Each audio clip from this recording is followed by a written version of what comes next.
जय श्री राधे फ्रेंड्स। तभी अचानक वह खूबसूरत सी लड़की से टकरा गया। वो लड़की एकदम से उससे टकराई, इसलिए उसने जरा अपना बैलेंस खो दिया। वो लड़की गिर जाती इससे पहले ही स्वयं ने उसे अपनी मजबूत बाहों में पकड़ा और कहा, अरे संभल के ब्यूटीफुल। अचानक स्वयं ने उस लड़की की ओर और उस लड़की ने स्वयं की ओर देखा तो दोनों की आंखें एकदम से बड़ी हो गई। स्वयं ने एकदम से अपने हाथ पीछे कर लिए और वो लड़की धड़ाम से जमीन पर गिर गई। आउच! वह लड़की कोई और नहीं, शरण्या थी। स्वयं ने तुरंत रियलाइज किया कि उसने यह क्या कर दिया। ओह, आई एम रियली सॉरी। यह बोलकर उसने शरण्या को जमीन से उठाने के लिए हाथ आगे बढ़ाया, पर शरण्या ने गुस्से में उसके हाथ को झटका और खुद जमीन से खड़ी होकर अपने कपड़े झाड़ने लगी। उसके बाद वह स्वयं की तरफ देखकर बोली, अपनी आंखों को सिकोड़कर बोली, ये तुमने जानबूझकर किया ना? स्वयं ने अपनी आईब्रोज ऊपर उठाकर कहा, एक्सक्यूज मी, मैं ये जानबूझकर क्यों करूंगा? वह तो अचानक आप मेरी आंखों के सामने आ गई, इसलिए मैं थोड़ा हड़बड़ा गया। शरण्या की आंखें कड़क हो गई। वह 2 कदम चल के स्वयं के करीब आई। स्वयं को थोड़ा ऑकवर्ड लगा, इसलिए वह 2 कदम पीछे हट गया। शरण्या स्वयं की आंखों में देखते हुए बोली, पुलिस को देखकर अक्सर चोर ही हड़बड़ाता है। वैसे तुम यहाँ क्या कर रहे हो? स्वयं शरण्या की बात सुनकर हैरान होकर बोले, एक्सक्यूज मी दरोगा मैडम, ये क्या लॉजिक हुआ? जब पुलिस में आपकी जैसी खतरनाक लेडी डॉन हो तो कोई भी हड़बड़ा जाएगा ना। मैं कोई चोर नहीं हूँ। बाय द वे, क्या मतलब आपका कि मैं यहाँ पर क्या कर रहा हूँ? यह पब्लिक प्लेस है, यहाँ पर कोई भी आ जा सकता है। अच्छा ये बताइए कि आप यहाँ पे क्या कर रही हैं? यह बोलते हुए सैम ने अपनी छाती पर हाथों को क्रॉस किया। उसकी इतनी हिम्मत देखकर शरण्या की आईब्रोज आपस में सिकुड़ गई। उसने कड़क चेहरे एक्सप्रेशन को देखकर स्वयं ने अपना गला साफ किया और अपने हाथों को अनफोल्ड किया और कहा, ओके बाय। यह बोलकर स्वयं वहां से चला गया। शरण्या घूर कर उसे और फिर बड़बड़ाई, इडियट कहीं का, मुझे इस लड़के में कुछ गड़बड़ लग रही है। इसके बाद वो वहां से चली गई। दूसरी तरफ नूर अपनी गाड़ी को ड्राइव कर रही थी। गाड़ी में म्यूजिक बज रहा था, हल्का हल्का एंजॉय कर रही थी। हाथ में बियर की कैन भी थी जिसमें से वह थोड़ी सिप ले रही थी। अंधेरा काफी हो गया था और सड़क पर ज्यादा ट्रैफिक भी बिल्कुल नहीं था। तभी अचानक उसने देखा कि सामने से कोई गाड़ी आ रही है और काफी खराब हालत में आ रही है। यह देखकर उसकी आंखें बड़ी हो गई क्योंकि गाड़ी सीधी नहीं चल रही थी। उसकी एक्स्ट्रा ऑर्डिनरी स्पीड थी और देखकर ऐसा लग रहा था मानो उसका बैलेंस खराब हो गया हो। नूर अचानक खुद की गाड़ी को संभालने की कोशिश करती है। No no no no no no no. तभी अचानक कुछ सामने वाली गाड़ी ने नूर की गाड़ी को टक्कर हो जाती है और वह गाड़ी एक पेड़ से जाकर लगती है। कहर एक रेस्टों में बैठी हुई थी। उसके चेहरे पर बड़े ही इरिटेटिंग अनोइंग एक्सप्रेशन थे। सामने बैठे हुए एक आदमी के साथ बैठना जैसे उसे बिल्कुल भी पसंद नहीं आ रहा था। सौम्य और पायल ने जबरदस्ती आज उसे एक ब्लाइंड डेट पर भेजा था। पता नहीं उनके छोटे भाई बहन पर क्यों उसे होटल सेटल करने में तुले हुए हैं। आज कहर ने स्कर्ट पहन रखी थी जिसमें वह काफी ज्यादा खूबसूरत प्यारी डिसेंट लड़की लग रही थी। उसके सामने एक हैंडसम सा लड़का बैठा था। वह कहर से बातें किए जा रहा था, पर कहर को किसी चीज में कोई दिलचस्पी नहीं थी। वह काफी इरिटेट हो रही थी और बस यहाँ से बच निकलने का मौका ढूंढ रही थी। कहर अपने मन ही मन उस लड़के को देखते हुए सोचने लगी, बाप रे कितना बोलता है, इसकी जुबान दर्द नहीं करती क्या? कब यह सब खत्म होगा और मैं जाऊंगी? मुझे इम्पोर्टेंट काम के लिए भी निकलना है। इस लड़के ने तो मेरे दिमाग ही खराब कर दिया है। मन तो कर रहा है टेबल पर पड़े हुए इस चाकू को उठाऊं और इस लड़के के पेट में घुसाकर इसके अंदर के सारे केबल कनेक्शन काट दूं। कहर टेबल पर पड़े हुए चाकू को अपनी उंगली रखकर हल्का सा सीक्रेटली उसकी धार चेक करने लगती और फिर सोचने लगी, क्या बात है, धार तो काफी अच्छी है इसकी, एक रख लूं क्या? मिशन में काम आएगा। सटाक से गर्दन कट जाएगी, आराम से आदमी मर जाएगा यार। तभी सामने बैठा आदमी कहर से बोला, अरे कब से मैं ही बोले जा रहा हूँ, आप भी तो कुछ बोलिए ना, आप भी बताइए आपकी पसंद नापसंद के बारे में। उस आदमी की बात सुनकर कहर ने अपनी पलके उठाकर उसे देखा और सोचने लगी, खुद बकबक बंद करेगा तभी ना किसी को बोलने का मौका देगा। तब से चबर चबर करके मेरा दिमाग चाट लिया, अब इसको क्या बोलूं मैं? कहर ने अपना गला साफ किया और चेहरे पर एक इनोसेंट सी मुस्कुराहट के साथ बोली, वो आप इतना मीठा बोलते हैं ना तो मन करता है बस आपकी बातें ही सुनती रहूं। यह सुनकर तो वो आदमी काफी शर्मा गया और अपने बालों में हाथ घुमाते हुए बोला, really thank you very much. कहर बाहर से तो मुस्कुरा रही थी लेकिन अंदर से चेहरे पर काफी इरिटेशन के साथ उसे देख रही थी और सोच रही थी जोकर कहीं का। वह आदमी कहर से बोला, फिर भी आप अपने बारे में कुछ ना कुछ तो बताइए। आपको क्या पसंद है, आपको क्या पसंद नहीं, अपनी कुछ पसंद नापसंद, ताकि मैं आपके बारे में जान सकूं। वैसे आप बहुत ज्यादा खूबसूरत लग रही हैं। ये बोलते हुए उस आदमी ने कहर के हाथ की तरफ अपना हाथ बढ़ाया और जैसे ही उसके हाथ पर अपना हाथ रखने का इरादा हो, पर कहर ये चीज भाप गई थी। उसने चाकू पकड़ा और उसे ऊपर उठाया। उस आदमी की उंगली में हल्का सा कट लग गया, पर कहर ने ऐसे दिखाया जैसे उसका उसे चोट लगाने का कोई इरादा नहीं था। वह बस चाकू उठा रही थी और गलती से उसके हाथ को लग गया। वह आदमी थोड़ा दर्द से चिल्लाया, ah, oh my god, oh my god. कहर ने भी थोड़ा टेंशन में आने का नाटक करते हुए कहा, ओ my God, I am really sorry. आपको लगी तो नहीं? कहर ने उस आदमी के हाथ को पकड़ा और उंगली से खून देखने लगी। उसके बाद वो आदमी से बोली, अरे बाप रे, काफी खून निकल रहा है। आपको तो तुरंत डॉक्टर के पास जाना चाहिए। ज्यादा खून निकल जाएगा तो आपके अंदर खून की कमी हो सकती है, आपकी जान भी जा सकती है। यह सुनकर उस आदमी की आंखें फटी रह गई और वो बोला, क्या जान? नहीं नहीं नहीं, मैं मेरे माँ बाप की इकलौती औलाद हूँ। मैं मरना नहीं चाहता। मुझे अभी डॉक्टर के पास जाना होगा। ओ माय गॉड, कितना खून निकल रहा है। मुझे तो अभी से चक्कर आने लगे। उस आदमी को ऐसा अपने आप को लेकर इतना पजेसिव देखकर कहर ने अपनी आंखें रोल की। वो आदमी खड़ा हुआ और बोला, आपसे मिलकर बहुत अच्छा लगा। अभी मुझे डॉक्टर के पास जाना होगा। हम दोबारा जल्द ही मिलेंगे। कहर ने मुस्कुराया और कहा, हाँ बिल्कुल, क्यों नहीं। यह बोलकर वह आदमी फटाफट वहां से चला गया। उसके जाते ही कहर आराम से कुर्सी पर पीठ लगाकर बैठ गई और उसने राहत से भरी सांस ली। तभी अचानक कहर के फोन पर एक कॉल आया।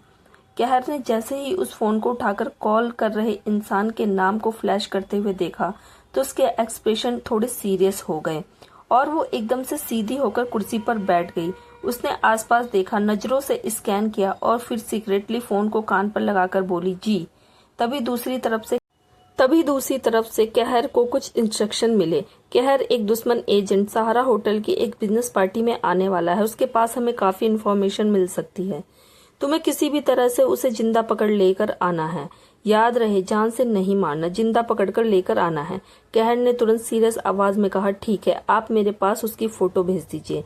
मैं अभी सहारा होटल के लिए निकल रही हूँ। यह बोलकर कहर ने अपना फोन कट किया, अपना सारा सामान उठाया और जाने लगी। तभी अचानक उसके फोन पर एक और फोन आया और उसके कदम रुक गए। यह फोन घर से आया था, जरूर सौम्या और पायल का रहा होगा। कहर ने अपना गला साफ किया, एक गहरी सांस ली और मुस्कुराकर फोन उठाया। हेलो। तभी दूसरी तरफ से सौम्य की आवाज आई, दीदी आप कहाँ पर हो? डेट कैसी चल रही है? आपको वह लड़का पसंद आया ना? देखो, हमने बड़ी ही मुश्किल से आपके लिए मैच ढूंढा है। अगर आपने इस डेट पर कोई गड़बड़ की तो मुझसे बुरा कोई नहीं होगा।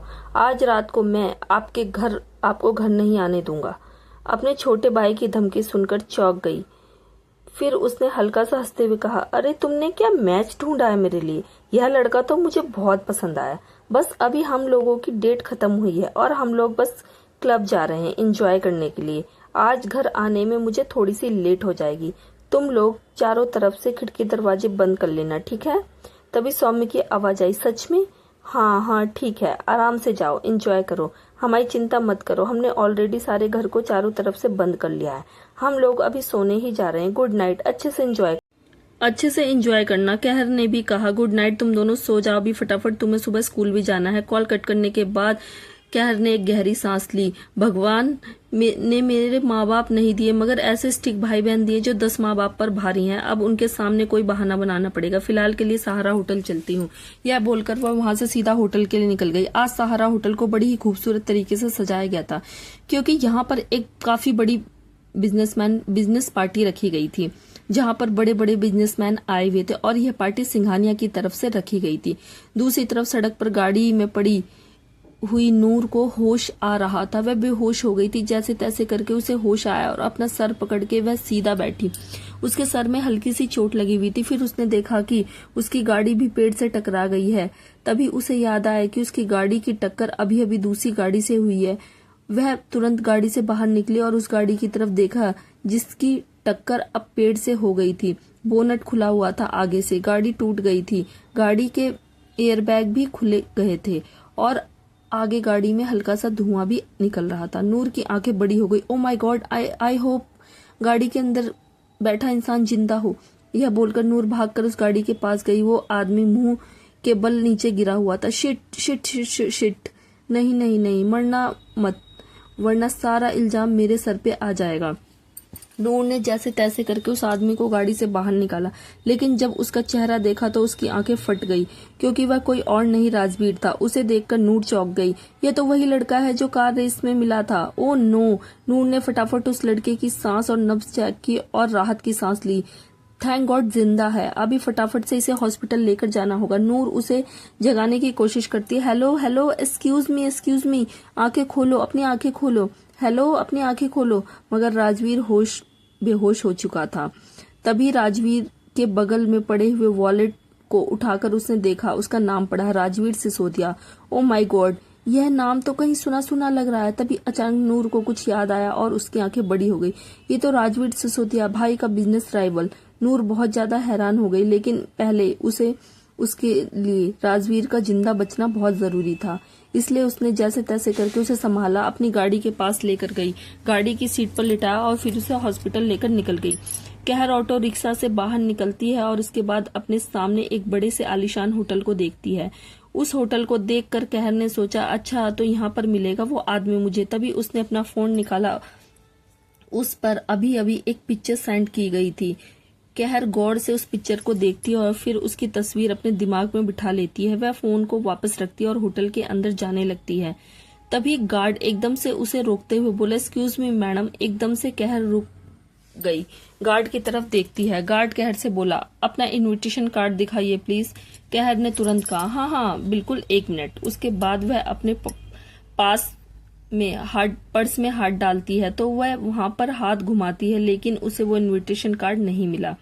यह देखकर उसकी आंखें एकदम से बड़ी हो जाती है, तो परंतु पर्स को अच्छे से खोलकर देखती है, सामान को इधर उधर करती है, मगर उसे कहीं पर भी वो इनविटेशन कार्ड नहीं दिखाई देता है। कहर अपने मन ही मन सोचती है, शिट मैन, अब इसे कहाँ गिरा दिया मैंने, कितनी मुश्किल से अरेंज किया था, अब अंदर कैसे जाऊंगी, कहीं ऑटो में तो नहीं। कहर तुरंत पलटकर देखा, जिस ऑटो में आई थी वह ऑटो जा चुका था, पर वहां पर मौजूद नहीं था। अब कहर के पास इतना टाइम नहीं था कि वह ऑटो के पीछे भागे, क्योंकि वह तो अब जा चुका था। कहर ने अपने मन ही मन में सोचते हुए कहा, अब क्या करूं यार, मुझे पार्टी में अंदर जाना है, मेरे पास तो इनविटेशन कार्ड भी नहीं है। तभी अचानक कहर के बगल में से एक और आदमी होटल के अंदर जाने लगता है, तो गार्ड उसे रोककर बोले, excuse me sir, invitation card please. उस आदमी ने गार्ड की तरफ देखा और कहा, I am sorry gentleman, invitation card तो मेरा घर पर ही रह गया। गार्ड ने कहा, I am really sorry sir, मगर बिना इनविटेशन कार्ड के आप नहीं जा सकते। तभी उस आदमी ने कहा, यह क्या बकवास है, तुम जानते भी हो मैं कौन हूँ? यह पार्टी अंदर मिस्टर अर्थव सिंघानिया ने रखी है और मैं उनका एक इन्वेस्टर हूँ।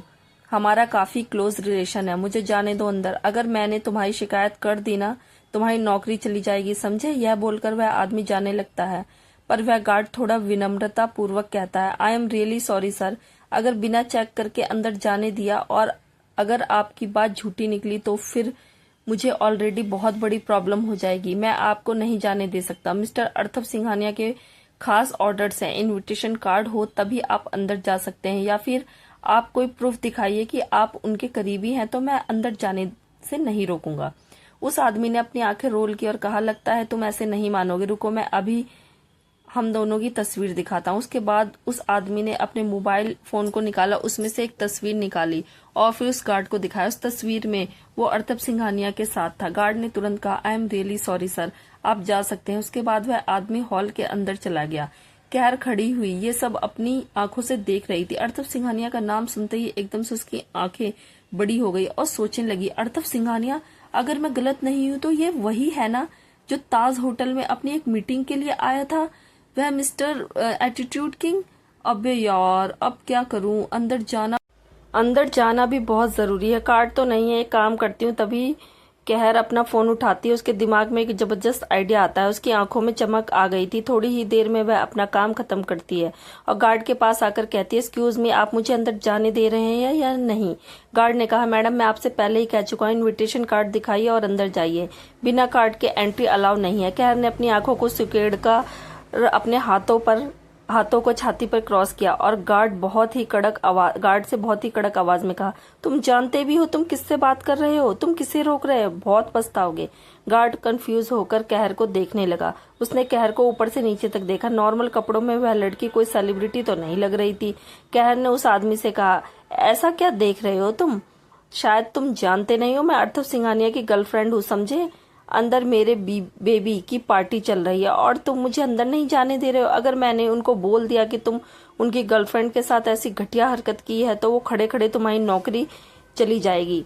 वह मुझसे बहुत प्यार करते हैं, मैं जान हूँ उसकी, अब जाने दो मुझे। यह बोलकर कहर जाने लगती, लेकिन गार्ड फिर से उसे रोकते हुए बोला, आई एम सॉरी मैडम, आप ऐसे नहीं जा सकती। कहर इरिटेट होकर उस गार्ड से बोली, तुम आखिर चाहते क्या हो? मुझे जाने क्यों नहीं दे रहे? मेरा बेबी अंदर मेरा इंतजार कर रहा है। अगर मैं लेट हो गई तो उसका मूड खराब हो जाएगा। गार्ड ने कहा, आई एम सॉरी मैडम, बिना इनविटेशन कार्ड के आपको एंट्री नहीं है। कहर ने अपनी आंखें दिखाते हुए कहा, मैं अभी उसे फोन करके बुला लेती हूँ, फिर तुम्हारी वार्ड लगाएगा, समझे? गार्ड ने बहुत पोलाइटली कहा, जैसा आपको ठीक लगे मैडम, आप उन्हें बुला सकती हैं। उसके बाद आप आराम से उनके साथ अंदर जा सकती है। कहर का मुंह खुला का खुला रह गया। वो उस गार्ड से बोली, तुम्हें मेरी बात झूठ लग रही है? तुम्हें क्या लगता है कि मैं अपनी जान को बुला नहीं सकती? ऑफ कोर्स मैं अपने बेबी को बुला सकती हूँ, लेकिन वो मेहमानों में बिजी होगा, इसलिए मैं उसे डिस्टर्ब करना नहीं चाहती। और तुम्हें यकीन नहीं हो रहा ना कि मैं उसकी गर्लफ्रेंड हूँ? रुको, मैं अभी तो तुम्हें यकीन दिलाती हूँ। उसके बाद कहर ने अपने मोबाइल फोन में तस्वीर निकाली और फिर उस गार्ड को दिखाया, यह देखो, अब तो तुम्हें यकीन हो गया होगा ना? गार्ड ने उस तस्वीर को थोड़ा गौर से देखा। कहर ने भी अभी अभी कुछ देर पहले गूगल से अर्थव की तस्वीर को ढूंढा। अपनी तस्वीर को उसके साथ एडिट करके ऐसा दिखाया जिससे कि अर्थव ने उसकी कमर पर हाथ रख के खड़ा है और दोनों एक दूसरे के काफी ज्यादा नजदीक खड़े हैं। दिखने में तस्वीर बिल्कुल ओरिजिनल सी लग रही थी। गार्ड जितने गौर से तस्वीर को देख रहा था, कहर थोड़ी टेंशन में होने लगी कि कहीं पहचान ना ले। उसने तुरंत फोन वापस लिया और कहा, अब तो तुम्हें यकीन हो गया ना कि अर्थव सिंघानिया मेरा बॉयफ्रेंड है?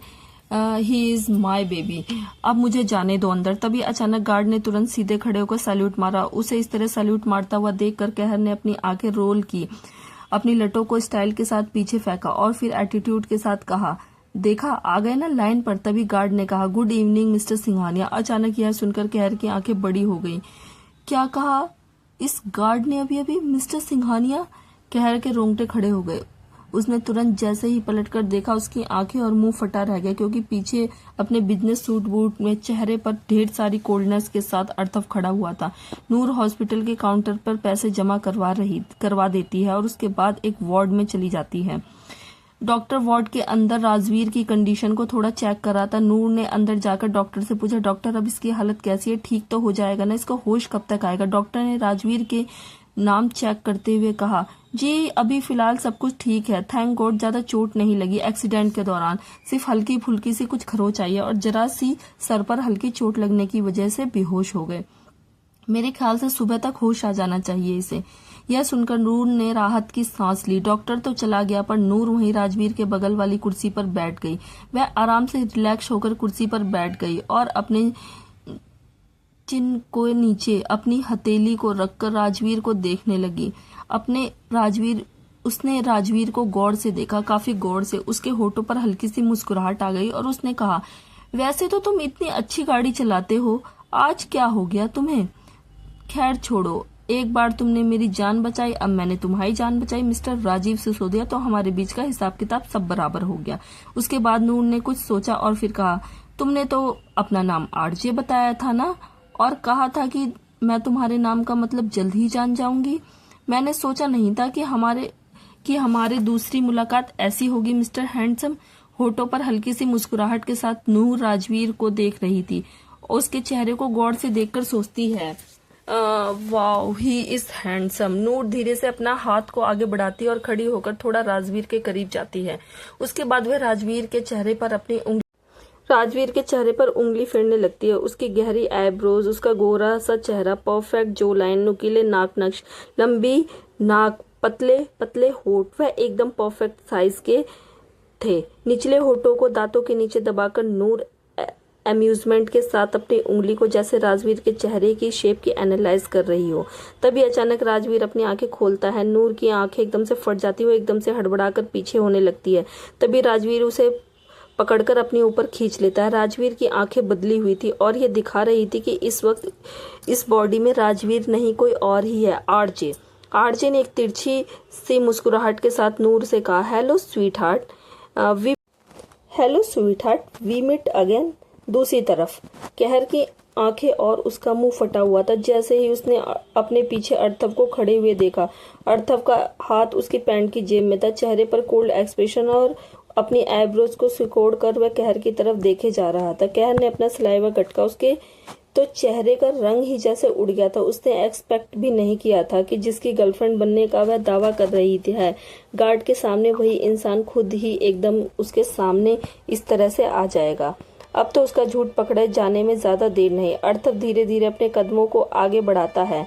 वो एक एक कदम आगे बढ़ा रहा था। उसकी नजरें जमी हुई थी कहर पर, और कहर के दिल की धड़कनें तो कहर मचा रही थी। अर्थव चलते हुए कहर के पास आया और उसके ठीक सामने आकर खड़ा हो गया। दोनों एक दूसरे की आंखों में देख रहे थे। अर्थव की आंखें बहुत ठंडी थी, जिन्हें देखकर यह कुछ नहीं कहा जा सकता था कि इस आदमी के दिमाग में क्या चल रहा है। लेकिन कहर, उसका तो बार बार गला सूख रहा था। अब उसे समझ में नहीं आ रहा था कि वह क्या करे, कहाँ भागे। अर्थव कहर को एक्सपोज करने वाला है, वह जरूर उसे एक्सपोज कर देगा। अरे बाप रे, बड़ी बेइज्जती हो जाएगी गार्ड के सामने। कहर काफी ज्यादा ऑकवर्ड हो गई और उसका दिल जोर जोर से धड़क रहा था। तभी अर्थव ने कुछ ऐसा बोला कि कहर की आंखें फटी की फटी रह गई। अर्थव कहर से बोला, बेबी मैं कब से तुम्हारा इंतजार कर रहा हूँ, तुम यहाँ क्या कर रही हो। कहर ने जब अर्थव के मुंह से ये सुना तो उसकी आंखें फटी की फटी रह गई, मुंह खुला का खुला रह गया। उसने अपने कानों पर यकीन नहीं हुआ। क्या कहा इस इंसान ने अभी अभी? वह समझ नहीं पा रही थी कि उसने क्या सुन लिया। कुछ गलत तो नहीं सुन लिया ना? क्या बोला इसने अभी अभी? उसे इतना शौक देखकर अर्थव उसके करीब आया और फिर उसकी कमर पर हाथ रखकर उसे अपने करीब खींचते हुए बोला, क्या बात है, तुम इतनी हैरान क्यों लग रही हो मुझे देखकर? काफी हैंडसम लग रहा हूं ना आज? तुम तो बहुत खूबसूरत लग रही हो तुम भी। मैं कितनी देर से तुम्हारा इंतजार कर रहा था। कहर बहुत ज्यादा शौक थी, बहुत ही ज्यादा शौक। उसे समझ में नहीं आ रहा था कि वो कैसे रिएक्ट करे। तो अब तक आंखें उसकी फटी की फटी थी, अर्थव को देख रही थी। अर्थव ने कहर के हाथ को देखा जिसमें एक मोबाइल था। उसके बाद उसने उसके हाथ को ऊपर उठाया। मोबाइल फोन में जो तस्वीर अभी अभी कहर ने एडिट करके गार्ड को दिखाई थी, उस तस्वीर को अर्थव ने गौर से देखा। एक नजर उस तस्वीर पर और दूसरी नजर उसने कहर पर मारी। फिर अर्थव हल्का सा मुस्कुराकर बोला, कितनी प्यारी तस्वीर आई है ना हम दोनों की। कहर थोड़ा होश में आई। उसे समझ में नहीं आ रहा था कि वह क्या करे, यह आदमी कैसे बोल रहा है। तभी अर्थव कहर से बोला, अंदर चलें, काफी लेट हो रहा है, ऑलरेडी मेहमान इंतजार कर रहे हैं। कहर कुछ भी बोल पाती उससे पहले ही अर्थव उसकी कमर पर हाथ रखे हुए उसे अंदर ले गया। कहर शौक होकर पत्थर की मूर्ति की तरह अर्थव के साथ साथ चल दी। अंदर ले जाने के बाद अर्थव कहर को एक डायरेक्शन में लेकर गया जहां पर कोई भी मौजूद नहीं था। अर्थव की पकड़ कमर की कहर पर मजबूत हो गई थी, जिससे कहर को काफी गुस्सा महसूस होने लगा। उसके दिल की धड़कनें और भी तेज हो गई। वह बड़ी मुश्किल से अपने कदमों को आगे बढ़ा रही थी। वह आगे नहीं जाना चाहती थी, मगर अर्थव की पकड़ उसकी कमर पर मजबूत थी और वह हल्का सा जोर लगाकर उसे जबरदस्ती आगे लेकर जा रहा था। अर्थव सीधा देख रहा था, लेकिन कहर यहाँ वहां देख रही थी। उसे समझ में नहीं आ रहा था कि अर्थव उसे ऐसे सुनसान अकेली जगह पर क्यों लेके जा रहा है। मतलब उसकी वाट लगने वाली है। उस जगह पर ले जाने के बाद अर्थव ने एकदम से कहर को अपनी तरफ पलटा, उसके दोनों कंधों को अपने मजबूत बाहों में पकड़ा और उसकी पीठ को दीवार से लगा दिया। कहर अपनी सांसों को रोककर खड़ी हो गई। अर्थव के एक्सप्रेशन काफी ज्यादा डार्क और काफी खतरनाक हो गए। वो अपने चेहरे को कहर के करीब लेकर आया। दोनों के चेहरों में अब बस इंच भर का फर्क था। जहां कहर घबराई हुई, थोड़ी हैरान परेशान लग रही थी, वहीं अर्थव के एक्सप्रेशन सिर्फ डार्क और खतरनाक लग रहे थे। अर्थव अपने दांत पीसता हुआ कहर से बोला, मेरे साथ अपनी तस्वीर को एडिट करके लोगों को मेरी गर्लफ्रेंड बताकर तुम मेरी इमेज खराब करना चाहती हो, है ना? कहर ने अपना सलाइवा गटका। उसने तुरंत ना में सर हिलाया। अर्थव ने जोर से दीवार पर अपना हाथ मारा। कहर ऊपर से नीचे तक थरथरा गई। अर्थव अपनी मुट्ठी को जोर से कसते हुए बोला, मैंने अपने कानों से सुना है, इस तस्वीर को लेकर तुम झूठ बोल रही थी ना? ऐसी कोई भी तस्वीर मैं तुम्हारे साथ नहीं खिंचवाई। और क्या कहा था कि मैं तुम्हारा बॉयफ्रेंड हूँ, तुम मेरी गर्लफ्रेंड हो? 2 कौड़ी की वेट्रेस, अब तुम तुम्हारी औकात भी है मेरी गर्लफ्रेंड बनने की? वैसे तो अर्थव की सारी बातों को कहर बर्दाश्त कर सकती थी, लेकिन गलती उसी की थी। मगर 2 कौड़ी का किसे बोला इस आदमी ने? कहर के एक्सप्रेशन और भी ज्यादा कड़क हो गए। उसने अर्थव से कहा, एक्सक्यूज मी सर, आप बहुत ज्यादा बोल रहे हैं। माना कि मैं एक मामूली लड़की हूँ और आपके सामने कुछ नहीं, इसका मतलब यह नहीं कि आप इस तरह से मुझे 2 कौड़ी का बोलकर मेरी इंसल्ट कर सकते हैं। इस बात पर अर्थव ने अपनी आईब्रोज को ऊपर उठाकर कहा, क्या बात है, तुम जैसी वेटर्स की जुबान भी होती है? उसके बाद अर्थव ने मजबूती से उसके कंधे को पकड़ा, उसे करीब किया और वार्निंग देने की वाली आवाज में कहा, देखो लड़की, ना मैं तुम्हें जानता हूँ, ना ही मेरा तुम्हें जानने में कोई इंटरेस्ट है। आज तुमने जो हरकत की है ना, उसके लिए मैं तुम्हारे ऊपर पुलिस केस भी कर सकता हूँ। और तुम मुझे अच्छी तरह से जानती हो, अगर मैं किसी पर केस कर दूं तो उसे कोई नहीं बचा सकता। अब सच मुझे यह बताओ कि तुमने अपना बॉयफ्रेंड बनाकर तुम आखिर किसे और क्या साबित करना चाहती हो? तुम्हें किसने भेजा है यहाँ मेरी इमेज खराब करने के लिए और मेरे बारे में ऐसी झूठी बातें फैलाने के लिए? बताओ मुझे, कहाँ से और कितने पैसे मिल रहे हैं तुम्हें इन सब के? मैं तुम्हें दूना पैसे दूंगा, बस नाम बताओ। अर्थव की बात सुनकर कहर कुछ सेकंड चुप रही और फिर उसने मासूम सा चेहरा बनाकर अर्थव की आंखों में देखते हुए कहा, देखिए सर, मुझे यहाँ पर किसी ने नहीं भेजा। मैं यहाँ पर काम की तलाश में आई थी। मेरे पास कोई काम नहीं है। मैं यहाँ काम करना चाहती थी, मगर यहाँ पर आने के लिए मेरे पास कोई इनविटेशन कार्ड नहीं था, इसलिए मुझे झूठ बोलना पड़ा। कहर की बात सुनकर अर्थव की आंखें सिकुड़ गई। उसने कहा, तुम ऑलरेडी ताज होटल में काम करती हो। झूठ मत बोलो लड़की, क्योंकि मैं कुछ भी बर्दाश्त कर सकता हूँ पर झूठ नहीं। कहर ने अर्थव की आंखों में देखा और बहुत ही मासूम रोने जैसी शक्ल बनाकर कहा, दरअसल सर, मैं बहुत गरीब और अनाथ लड़की हूँ। ऊपर से मेरे माता पिता बहुत बड़ा कर्ज मेरे ऊपर छोड़ गए हैं। वे लोग मेरे ऊपर इतना ज्यादा कर्ज डालकर इस दुनिया से चले गए और ऊपर से मेरे 2 छोटे भाई बहन, उनका खर्चा भी मुझे ही उठाना पड़ता है। सर, मैं झूठ नहीं बोल रही हूँ। मुझे अपने भाई बहनों को पालने पोसने के लिए और अपना कर्जा उतारने के लिए कई जगह पर काम करना पड़ता है। मैं यहाँ पर भी उसी उम्मीद से आई थी कि शायद कोई काम मिल जाएगा मेरे लिए। ये नौकरी बहुत ज्यादा जरूरी है। अगर नहीं तो मैं कभी भी इतना बड़ा झूठ नहीं बोलती, ये जानते हुए भी कि आप इस शहर के बहुत माने जाने बिजनेसमैन हैं। आज नहीं तो कल मैं एक्सपोज हो ही जाऊंगी, मगर पेट की आग इंसान से क्या कुछ नहीं करवाती। यह बोलकर कहर की आंखों से 2 आंसू टपक गए और वह हल्का सा सुबकने लगी, अपना सर नीचे झुकाकर। अचानक उसे रोता देख अर्थव थोड़ा चौंक गया और वो एकदम से 2 कदम पीछे हट गया। थोड़ा ऑकवर्ड होकर इधर उधर देखने लगा और बोला, हाँ ठीक है, अब रोना बंद करो और ऐसी हरकत दोबारा नहीं होनी चाहिए। अगर आगे से मुझे पता चला कि तुमने नौकरी पाने के चक्कर में मेरे नाम का इस्तेमाल किया है तो मैं तुम्हें छोड़ूंगा नहीं। ये बोलकर अर्थव वहां से जाने लगा। कहर अर्थव से बोली, सर। अर्थव के कदम रुक गए और उसने पलटकर कहर की तरफ देखा। आंखों में मोटे मोटे आंसू लेकर बहुत ही मासूम और अबला बनकर अर्थव के पास आई और बोली, मुझे समझ में नहीं आ रहा है कि मैं आपको थैंक यू कैसे बोलूं। Thank you sir. अर्थव ने अपना गला साफ किया। वह काफी ज्यादा ऑकवर्ड हो रहा था। उसने सिर्फ इतना कहा, हाँ ठीक है, पर मेरी वार्निंग याद रखना। यह बोलकर अर्थव बिना मुड़े वहां से चला गया। अर्थव के जाते ही कहर की रोने जैसी शक्ल नॉर्मल हो गई। फिर उसने अपनी आंखें रोल की और अपनी उंगली से स्टाइल वाले आंसू को पोंछकर साफ कर लिया, हवा में उड़ा दिया और फिर एक गहरी सांस लेकर बोली, बाप रे, मुझे तो डेली सोप में काम करना चाहिए था। क्या एक्टिंग करती हूँ मैं। और ये आदमी शक्ल से जितना हैंडसम दिखता है उतना भर भर के एटीट्यूड इसके पास है।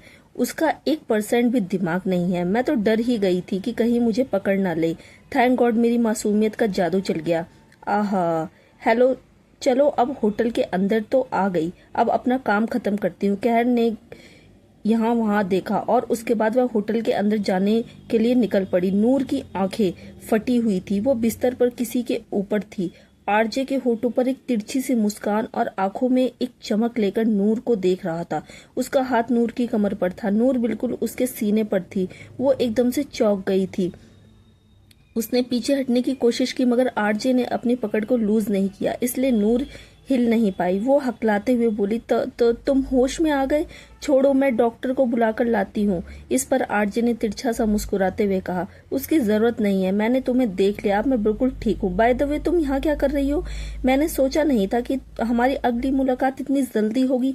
नूर थोड़ा झटके से पीछे हो गई। आरजे ने भी अपनी हाथों को नूर को आजाद कर दिया। वो खड़ी हुई, थोड़े कपड़े ठीक किया और ऑकवर्ड होकर बोली, वो एक्चुअली तुम्हारी गाड़ी का एक्सीडेंट मेरी ही गाड़ी की वजह से हुआ था, तो मैं तुम्हें उठाकर अस्पताल लेकर आई। वैसे अब तुम्हें कैसा लग रहा है? इस बात पर आरजे ने अपनी आईब्रोज ऊपर उठाई और बोला, मैं ठीक हूँ, जान बचाने के लिए थैंक्स। अब तो मैं आपका कर्जदार हो गया हूँ मिस नूर सिंघानिया। आरजे बेड से खड़ा हो गया, नीचे उतरा और नूर के करीब आने लगा। नूर के दिल की धड़कनें बहुत ज्यादा तेज हो गई। वह पीछे हट रही थी लेकिन कुर्सी पर एकदम से गिर गई। आरजे करीब आया, उसने कुर्सी को दोनों तरफ से अपने दोनों हाथ रख लिए, नूर को ब्लॉक कर दिया और उसके चेहरे पर काफी करीब लेकर आया। नूर का दिल जोर जोर से धड़क रहा था। वो आरजे की आंखों में देख रही थी। आरजे कुछ सेकंड तक उसकी आंखों में देख रहा था। नूर की चमकीली टिमटिमाती सी आंखों को देखकर वो उसमें जैसे खो गया। उसने धीरे धीरे अपना हाथ आगे बढ़ाया और नूर के होठों के नीचे अपने अंगूठे को फेरते हुए कहा, यू आर सो ब्यूटीफुल। तुम्हारी आंखें मुझे ऐसा लग रहा है जिसे हिप्नोटाइज कर रही हैं। नूर थोड़ी हैरान हो गई। उसका दिल तो उसके सीने में उछल ही रहा था मगर इस आदमी की बातें, ओ माय गॉड, क्या ये आदमी उसके साथ खुलेआम फ्लर्ट करने की कोशिश कर रहा है? नूर ने अपना सलाइवा गटका और बोली, देखिए मिस्टर राजीव, आपको नहीं लगता कि आप कुछ ज्यादा ही उसके आगे नूर कुछ बोल नहीं पाई। राजवीर का नाम सुनकर आरजे के एक्सप्रेशन थोड़े खराब हो गए। उसने अपनी बात को थोड़ा लाउड करते हुए कहा, RJ, call me RJ, look into my eyes baby. इन आंखों में तुम्हें अलग दिखेगा, इनको अपने दिमाग में बैठा लो। अगर मैं कभी दोबारा तुम्हारे सामने आया तो तुम्हें मुझ में कुछ अलग लगा या मैं ऐसा नहीं लगा तो तुम मुझे इग्नोर करके वहां से चली जाओगी। You got me? आरजे की बात सुनकर नूर काफी, उसकी समझ में कुछ नहीं आया और ये आदमी कैसी बातें कर रहा है। उसे कंफ्यूज देखकर आरजे ने कहा, you got me right baby girl. Noor ने ज्यादा ना सोचते हुए हाँ में अपना सर हिला दिया। इस पर आरजे हल्का सा मुस्कुरा दिया। तभी अचानक आरजे को कुछ महसूस होने लगा, अपने सर में तेज दर्द। ओ नो, डैम इट, वो इडियट बाहर आने की कोशिश कर रहा है। आरजे को एहसास हो गया कि राजवीर अब अपनी बॉडी में वापस आने के लिए स्ट्रगल कर रहा है। अचानक उसके सर का दर्द तेज हो गया और उसने अपने दोनों हाथों से सर को पकड़ लिया। वह एकदम से सामने की टेबल पर गिर गया। अचानक उसके ऐसा करने से नूर की आंखें बड़ी हो गई और वह एकदम से उसके पास आने लगी। आरजे, क्या हुआ तुम्हें? Are you all right? Noor उसे संभालने के लिए उसके पास आने वाली थी, उसे पकड़ने वाली थी, लेकिन आरजे ने एकदम से कड़क आवाज में नूर से कहा, जाओ यहाँ से जाओ। उसने तेज आवाज में बोला तो नूर थोड़ी सहम गई। उसे यह आदमी समझ से बाहर था। उसने कुछ भी समझ में नहीं आ रहा था कि इस आदमी के साथ आखिर हो क्या रहा है। वहीं दूसरी तरफ आरजे अपना सर पकड़कर वहां से वहां गिर रहा था क्योंकि राजवीर बाहर आने की कोशिश कर रहा था। इस वजह से उस बहुत प्रॉब्लम हो रही थी। आरजे ने जब देखा कि नूर अभी तक वहीं पर खड़ी, हैरान, कंफ्यूज और डर के साथ उसे देख रही है तो आरजे चिल्लाकर कहा, जाओ यहाँ से नूर, मैंने कहा यहाँ से जाओ। नूर एकदम से होश में आई और बोली, क्या हो रहा है तुम्हें? मैं डॉक्टर को बुला दूं तुम्हारे लिए? आरजे ने कहा, कोई जरूरत नहीं है, तुम जाओ यहाँ से। ये बोलते हुए आरजे ने अपना सर पकड़ा और वह बिस्तर पर गिर गया। नूर जाना तो नहीं चाहती थी, उसे इस हालत में छोड़कर। उसे चिंता भी हो रही थी पर डर भी लग रहा था। इस आदमी की ऐसी अजीबोगरीब हरकत उसे काफी ज्यादा डरा रही थी। नूर वहां से चली गई। बाहर निकलने के बाद वह उस वार्ड की तरफ देखते हुए सोचने लगी, क्या है ये आदमी? इसके अंदर कोई भूत प्रेत आत्मा तो नहीं है ना? इस चीज ने नूर को और ज्यादा डरा दिया। वह तुरंत वहां से चली गई लेकिन जाने से पहले उसने नर्स को इन्फॉर्म कर दिया और डॉक्टर को आरजे के वार्ड में जाने की रिक्वेस्ट की। शरण्या अपनी बाइक पर बैठी हुई थी, सर पर हेलमेट लगाया था और स्पीड से बाइक को खाली सड़क पर हवा में लहराती हुई घर की तरफ ले जा रही थी। तभी अचानक शरण्या का फोन बजता है और वो एकदम से बाइक को साइड में लगाती, उसे रोकती है, फिर अपनी पॉकेट से फोन निकालकर देखती है तो उसके सीनियर ऑफिसर का कॉल आ रहा था। शरण्या थोड़ी घबराई हुई, हैरान, उसने तुरंत कॉल रिसीव करके कहा, जय हिंद सर। तभी उसे दूसरी तरफ से अपने सीनियर ऑफिसर से कुछ इम्पोर्टेंट इन्फॉर्मेशन मिलती है तो वह चौंक जाती। ओ माय गॉड सर, उस बार का नाम क्या है? उसका एड्रेस आप मुझे सेंड कर दीजिए, मैं तुरंत वहां पर पहुंचती हूँ। शरण्या के कॉल कट होते ही उसके व्हाट्सएप पर जो एड्रेस आता है उसे देखकर उसकी आंखें बाहर निकल आती है। ये वही बार था जहां से वह अभी अभी आ रही थी। उसे इन्फॉर्मेशन मिली है कि वहां पर ड्रग्स की हैवी पार्टी चल रही है। शरण्या तुरंत वापस अपना हेलमेट पहनती है, बाइक पर बैठी है और बाइक को वापस बाहर की तरफ मोड़कर फुल स्पीड में चलाने लगती है। रास्ते में वह अपने कान में लगी ब्लूटूथ में बोलती है, पूरी टीम लेकर वहां पर पहुंचो, मैं अभी वहां पर जा रही हूँ। उसके बाद शरण्या बाइक की रेस और ज्यादा बढ़ा देती है। दूसरी तरफ बार में अमीर बच्चों के बीच में कुछ लोग घुस आते हैं और सीक्रेटली उन लोगों को ड्रग्स के पैकेट सप्लाई करने लगते हैं।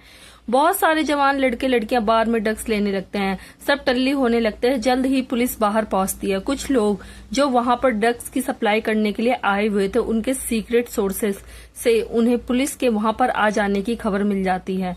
सब बचकर वहां से निकलने की पूरी कोशिश करते हैं। पुलिस चारों तरफ से बार को घेर लेती है ताकि कोई बचकर बाहर ना निकल सके। स्वयं बाथरूम में गया हुआ था। वो आराम से वहां पर जाकर अपने पैंट की जिप खोलता है और सीटी बजाते हुए म्यूजिक पर हल्का हल्का हल्काते हुए बाथरूम करने लगता है। तभी अचानक एक और आदमी अंदर आता है। उसे देखकर लग रहा था कि वो पूरे तरीके से नशे में धुत है। उसने बहुत हैवी ड्रग्स ले रखे थे। वह आदमी जैसे तैसे करके वहां पर खड़ा हुआ था। उसे ऐसे ही खड़ा हुआ देखकर स्वयं को थोड़ा अजीब लगा और बोला, पैंट की जिप तो खोल ले, पैंट के अंदर ही करेगा क्या? पर वो आदमी बड़ी नशीली आंखों से एक बार उसकी तरफ देखता है, उसके बाद उसे इग्नोर करके दीवार से सर लगाकर खड़ा हो जाता है। जल्द ही वह धड़ाम से जमीन पर गिर जाता है। स्वयं अपनी आईब्रोज ऊपर उठाता है, एक बार ठीक से देखता है। वो अपना काम फिनिश करके पैंट की जिप बंद करता है। उस आदमी के पास आकर चेक करता है। लगता है नशे में पूरी तरीके से धुत है। जब लोगों से हैंडल नहीं होता तो इतना पीते क्यों है? स्वयं उस इग्नोर करता है, अपने हाथ धोता है। उसके बाद उन्हें अपने जैकेट को पोंछता हुआ बाथरूम के बाहर जाने लगता है। तभी अचानक एक आदमी स्वयं से टकरा जाता है। स्वयं एकदम से बोला, अरे भाई संभल कर, देख कर चलो। लेकिन वह आदमी टकराते ही अपने हाथ में पकड़ा ड्रग्स एक पैकेट स्वयं की जैकेट में डाल देता है और कहता है, सॉरी ब्रो, जोर की लगी है। यह बोलकर वो बाथरूम में चला जाता है। स्वयं इरिटेट होकर बोला, क्या यार, कैसे कैसे लोग हैं? ये बोलकर वो बाहर आ जाता है। शरण्या अपनी पूरी टीम के साथ अंदर आ चुकी थी। उसने अंदर आते ही चेक किया कि बहुत सारे लोग ड्रग्स के नशे में बहुत ज्यादा धुत थे।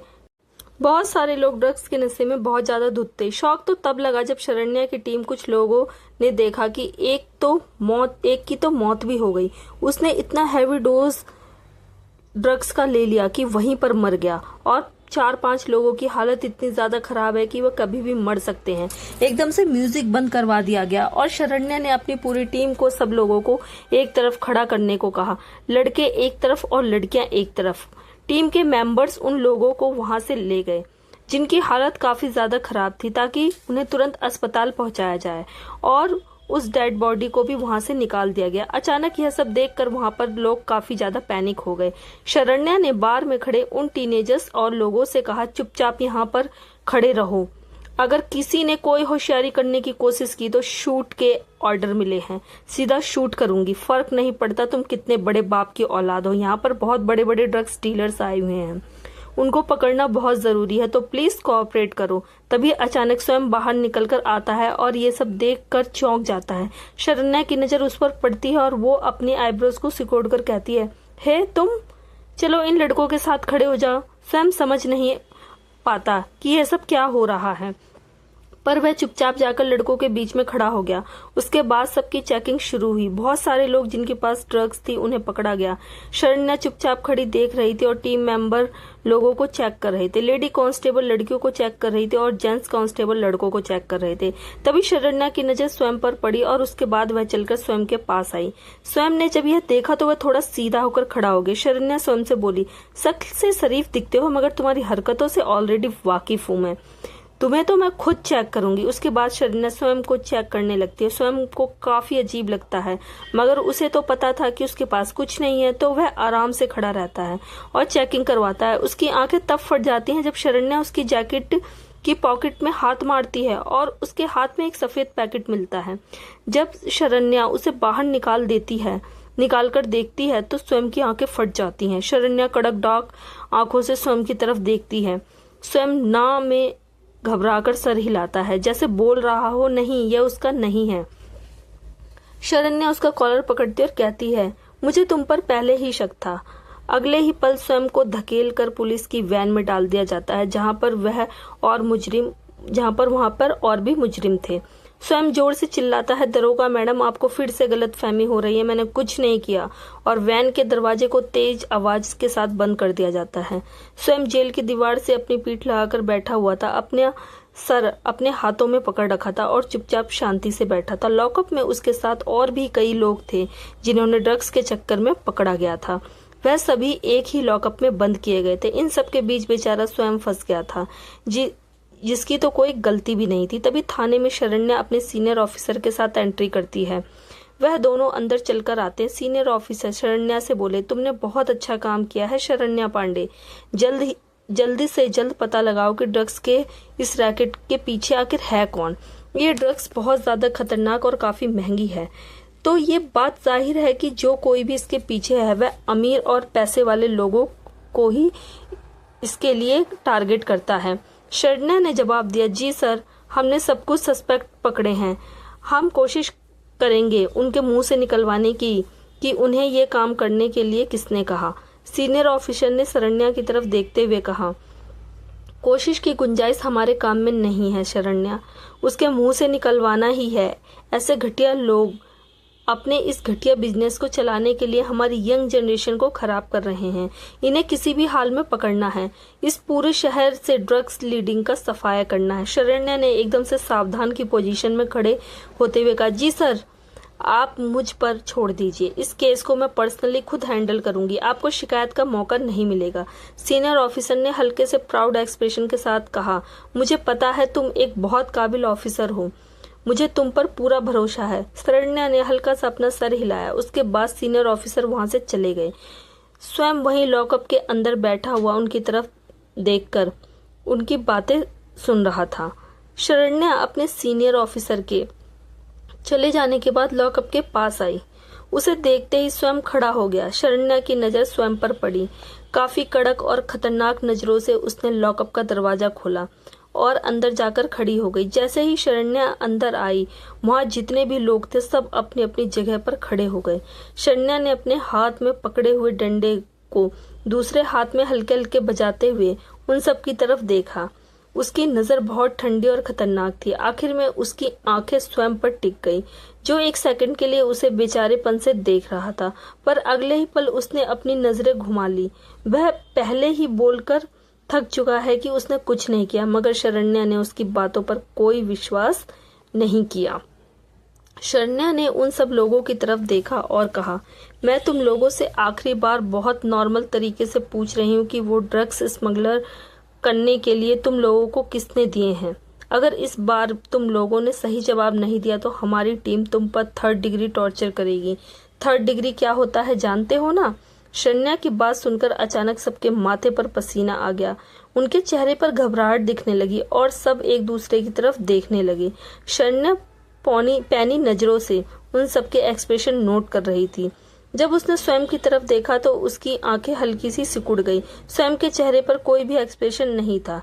वह थोड़ा इरिटेट और परेशान लग रहा था, पर चुपचाप अपनी जगह पर खड़ा हुआ था। जब शरण्या को इतना बोलने के बाद भी कोई रेस्पॉन्स नहीं मिला तो वह बाहर चली गई और अपने कैबिन में जाकर बैठ गई। उसने अपने डंडे को टेबल पर पटका और फिर कुर्सी पर जाकर अपनी पीठ टिका ली। आंखें बंद कर वह लेफ्ट राइट कुर्सी हिलाते हुए रिलैक्स कर रही थी। उसकी उंगली कुर्सी के आर्मरेस्ट पर थपथपाते हुए किसी गहरी सोच में डूबी हुई थी। तभी एक हवलदार दरवाजे को नॉक करता है। शरण्या आंखें बंद किए हुए कुर्सी को लेफ्ट राइट हिलाते हुए कम इन। हवलदार अंदर आता है और कहता है, मैम, आपने जो फुटेज मंगाई थी वह आ गई है। शरण्या ने अपनी आंखें खोली और फिर अपनी आंखों की पुतली हवलदार की तरफ घुमाकर कोल्ड आवाज में कहा, यहाँ पर रख दो। हवलदार ने तुरंत अपनी पैंट की पॉकेट से सीसीटीवी फुटेज की पेन ड्राइव निकालकर टेबल पर रख दी और चुपचाप वहां से चला गया। शरण्या ने अपनी कुर्सी को हिलाना बंद किया और स्थिर होकर बैठ गई। उसकी नजरें टेबल पर रखी पेन ड्राइव पर थी। फिर उसने अपना हाथ आगे बढ़ाया और पेन ड्राइव को उठाकर देखने लगी। यह सब उस क्लब के सारे सीसीटीवी कैमरों की फुटेज थी। उसने कुछ खास देखने के लिए इन फुटेज को मंगवाया था। उसने अपना लैपटॉप निकाला, उसे खोला और पेन ड्राइव लगाकर कुछ देखने लगी। कुछ सेकंड तक उसकी आंखें नॉर्मल रही। तभी उसने स्क्रीन पर कुछ ऐसा देखा कि उसकी आंखें एकदम से ठंडी हो गई। उसने लैपटॉप को बंद कर दिया। उसके एक्सप्रेशन कड़क हो गए थे। थोड़ी ही देर में एक हवलदार शरण्या के कैबिन में आया। उसके साथ स्वयं भी था। स्वयं के हाथों में अभी भी हथकड़ी बंधी हुई थी और वह चुपचाप हवलदार के साथ चल रहा था। उसे वहां लाकर खड़ा कर दिया गया। शरण्या एक रैक के पास खड़ी थी और एक फाइल खोलकर उसमें से कुछ पढ़ रही थी। हवलदार ने कहा, मैडम मैं इसे ले आया हूँ। शरण्या ने उसकी तरफ देखा और फिर हवलदार को जाने का इशारा किया। हवलदार वहां से चला गया और स्वयं वहीं पर खड़ा रहा, अपनी आंखों की पुतलियां शरण्या पर जमाए हुए। शरण्या फाइल को वापस अपनी जगह पर रखती है और टेबल के पास आती है। वह टेबल के ऊपर बैठती है और अपने पैरों को हल्के हल्के हिलाती है। उसकी नजरें स्वयं पर टिकी हुई थी और स्वयं भी उसे देख रहा था। उसके बाद वह स्वयं से बोली, नाम क्या है तुम्हारा? तुमने अपना स्वयं ने जवाब दिया, स्वयं मल्होत्रा। शरण्या ने हल्का सर हिलाया और कहा, स्वयं मल्होत्रा, क्या मैं जान सकती हूँ कि तुम उस बार में क्या कर रहे थे? स्वयं ने सीधी सपाट आवाज में जवाब दिया, मैंने आपसे पहले भी कहा है दरोगा मैडम, क्लब एक पब्लिक प्लेस है। सिर्फ मैं ही वहां पर नहीं था, बहुत सारे लोग थे। शरण्या ने हल्का सा सर हिलाया और कहा, हाँ, लेकिन तुम उन खास लोगों में से हो जिनके पास ड्रग्स बरामद हुई है। अब या तो तुम ड्रग्स ले रहे थे या फिर स्मगलिंग करने आए थे, दोनों में से क्या था? स्वयं ने जवाब दिया, मैंने ड्रग्स नहीं लिए और ना ही मैं ड्रग्स स्मगल करने के लिए वहां पर आया था। मैं बस वहां पर एंजॉय करने के लिए आया था। शरण्या ने जवाब दिया, तुमने ड्रग्स लिए हैं या नहीं, यह तो तुम्हारी ब्लड रिपोर्ट में पता चल जाएगा। एक बार रिपोर्ट आ जाएगी और अगर तुमने ड्रग्स नहीं भी लिए तो तुम यह कैसे साबित करोगे कि तुम वहां पर ड्रग्स की स्मगलिंग नहीं करने आए थे? तुम्हारे जैकेट की पॉकेट से ये ड्रग्स के पैकेट मिले हैं। मिस्टर स्वयं मल्होत्रा। स्वयं ने एक गहरी सांस ली और शरण्या को कहा, देखिए दरोगा मैडम, मुझे नहीं पता कि वह पैकेट मेरी पॉकेट में कहाँ से आया। शरण्या ने अपनी आईब्रोज ऊपर उठाई और कहा, तुमने बोल दिया और मैंने मान लिया। माथे पर कुछ लिखा है क्या मेरे?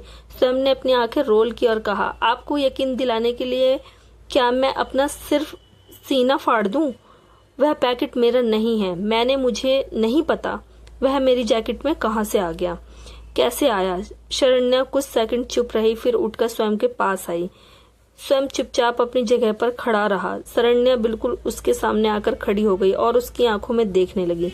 शरण्या इस वक्त अपनी पुलिस यूनिफॉर्म में थी, बाल पीछे की तरफ बंधे हुए थे। वह स्वयं से बोली, मैं तुम्हें एक चांस देती हूँ सर। शरण्या की बात सुनकर स्वयं ने अपनी आईब्रोज को हल्का सिकुड़ते हुए कहा, कैसा चांस? शरण्या ने कहा, अपने आप को बेगुनाह साबित करने का चांस। स्वयं को कुछ समझ नहीं आया। उसने बस इतना पूछा, कैसे? शरण्या वापस टेबल की तरफ आ गई और बोली, मुझे पता है कि तुम सच बोल रहे हो। इतनी भी बेवकूफ नहीं हूं मैं इंस्पेक्टर। मैं मुजरिम की आंखों में आंखें डालकर उसके मन की बात पढ़ लेती हूँ। आई नो कि तुम बेकसूर हो। यह सुनकर स्वयं अचानक चौंक गया और बोला, आपको पता है तो फिर मुझे लॉकअप में क्यों रखा है? मुझे जाने दीजिए ना, शरण्या ने कहा, पर कानून की नजरों में तुम गुनहगार हो। यू नो, कानून इमोशंस पर नहीं चलता और ना ही प्रेडिक्शंस पर, सबूत पर चलता है। और तुम्हारी पॉकेट से स्वयं ने एक गहरी सांस ली और बेचारगी से बोला, दरोगा मैडम, मेरी मम्मी की कसम, वह पैकेट मेरा नहीं है और मुझे नहीं पता कि वो मेरी पॉकेट में कैसे आ गया। शरण्या ने स्वयं की तरफ देखकर कहा, मैं तुम्हें इस इल्जाम से बाहर निकालने में तुम्हारी हेल्प कर सकती हूँ। तुम्हारे खिलाफ रिपोर्ट नहीं लिखूंगी अगर तुम एक कानूनी सहायक बनकर इस केस में मेरी मदद करो। स्वयं कुछ सेकंड तक चुप रहा, फिर बोला, पर आपको मेरी मदद क्यों चाहिए और मैं ऐसी क्या खास मदद कर सकता हूँ आपकी जो आपके यह ऑफर सिर्फ मुझे दिया? शरण्या ने जवाब दिया, यहाँ दरोगा मैं हूँ, ठीक है ना? तो सवाल तुम नहीं मैं करूंगी। मुझे बस ये बताओ कि तुम्हें मेरा ऑफर मंजूर है या नहीं। देखो तुम बेगुनाह हो, यह साबित करने में मुझे काफी टाइम लग जाएगा। हो सकता है कि इतने टाइम तक तुम जेल में सड़ते रहो, कोई तुम्हारी मदद करे या ना करे, लेकिन अगर तुम कानूनी सीक्रेट एजेंट बनकर इस केस को सॉल्व करने में मेरी मदद करोगे तो मैं तुम्हारे ऊपर लगे सारे इल्जाम हटा दूंगी। I promise. शरण्या की बात सुनकर स्वयं थोड़ा सोच में पड़ गया और फिर बोला, ठीक है, मंजूर है। मुझे करना क्या होगा? शरण्या आगे बढ़कर स्वयं के पास आई। उसने स्वयं की हथकड़ियां खोल दी और फिर अपने मोबाइल फोन को निकालकर स्वयं के हाथों में देते हुए बोली, इसमें अपना नंबर सेव करो। यह सुनकर स्वयं ने अपनी आईब्रोज ऊपर उठा ली और शरण्या की तरफ देखने लगा। आप एक हैंडसम जवान लड़के का फोन नंबर ले रही हैं? उसकी आंखों में हल्की शरारत नजर आई, जिसे देखते ही शरण्या चिढ़ गई। उसने अपनी आंखों को सुकेड़ते हुए कहा, इडियट, ताकि जब भी केस से रिलेटेड किसी काम से मुझे तुम्हारी मदद चाहिए हो तो मैं तुमसे कांटेक्ट कर सकूं। Alright, handsome my foot, joker कहीं के। स्वयं ने हल्के से मुस्कुराते हुए अपना गला साफ किया और शरण्या के मोबाइल में अपना नंबर सेव कर दिया। शरण्या ने स्वयं से कहा, देश छोड़कर मत जाना, क्योंकि अगर तुम गए तो वहां जाना जहां भी होगे वहीं से गर्दन पकड़कर खींच के लाऊंगी। स्वयं ने सिर हिलाया और शरण्या के इशारों से वहां पर चला गया। उसके जाते ही एक और इंस्पेक्टर अंदर आया और शरण्या से बोला, आपने इसको जाने क्यों दिया? यह भी तो इतने सारे सस्पेक्ट में से एक था ना? शरण्या अपनी कुर्सी पर बैठते हुए बोली, सीसीटीवी फुटेज में पता चला है कि इसकी पॉकेट में ड्रग्स डालने वाला कोई और ही था। यह बेकसूर है। दूसरा इंस्पेक्टर आगे आया और अपोजिट वाली कुर्सी पर बैठते हुए बोला, तो फिर आप इसके एजेंट बनने की बात क्यों कर रही थी? जब ये बेकसूर है तो इसे ग्रीन चिट देकर छोड़ दीजिए ना। शरण्या ने कहा, क्योंकि यह लड़का मुझे बहुत काम का लग रहा है। इसके बहुत ऊंचे ऊंचे कॉन्टेक्ट्स हैं। पिछली बार रिहा होने के लिए इसने सीधा सीएम की अप्रोच लगवाई थी। यह हमारी इस केस सॉल्व करने में बहुत ज्यादा मदद कर सकता है। ऐसी मुझे जबरदस्त फीलिंग आ रही है, इसलिए मैंने इसे नहीं बताया कि मुझे इसकी बेगुनाही के सबूत पहले ही मिल चुके हैं, ताकि यह वैसे ही करे जैसा मैं इसे करने के लिए कह रही हूँ।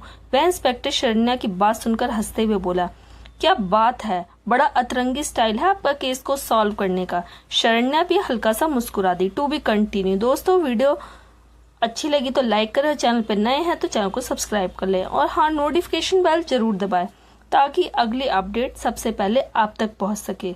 हर हर महादेव दोस्तों।